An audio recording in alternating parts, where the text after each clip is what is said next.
Frame. Frame is my favorite part of the sales process.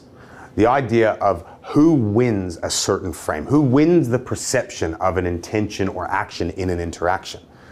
Frame is so wonderfully complex, but it's also so ambiguous. The best way that I can explain it is with a story.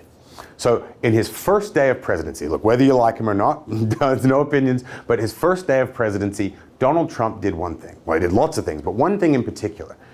He made it more difficult for the big banks to give out loans to customers who were likely to default. Now remember, this is what caused the global financial crisis in 2007, 2008, is the predatory banks preying on people that they knew wouldn't be able to continue their mortgage repayments. So the very next day, there were two newspaper headings, right? All of the right-wing newspapers lauded him as a hero. They said, Donald Trump takes a stand against big banks.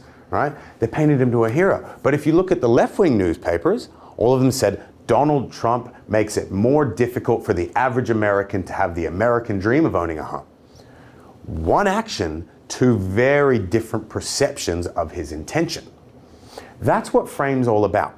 Understanding when you're dealing with a customer, why are you there? What are your intentions with that customer? What are the assumptions on the various things that they're saying? There's so many different types of frames that will happen in an interaction. And the obvious question is, well, which one wins? Which frame dominates? Well, we're going to go into that. We're going to talk about how to win a frame. We're going to talk about the various types of frame. And we're going to talk about how to adapt these styles of frame and win these frames throughout every single one of your pitches right from the get-go. Framing is one of the most powerful things that you can have in your arsenal, and learning how to really navigate the nuances of it will help you tremendously. One of my last little tidbits that I say with the introduction of Frame is there's a movie called Thank You for Smoking. And now obviously the intentions are quite nefarious. It's the guy, Nick Naylor, I believe is the character's name is. He talks about, with his son, about what he does as a lobbyist working for the big tobacco firms in the US. And his son says to him, he goes, well, Dad, how are you right all the time? And he says, well, son, I don't have to be right. I just have to make you wrong. He goes, well, what do you mean? He says, I'll give you an example. Son, what's your favorite kind of ice cream? He goes, well, vanilla. Okay, well, you be vanilla, I'll be chocolate, right? Well, what's your favorite ice cream? Vanilla. Okay, cool. And you would say vanilla is the best flavor? He goes, yeah. So you would say vanilla is the be-all, end-all of flavors? It's better than all the other flavors?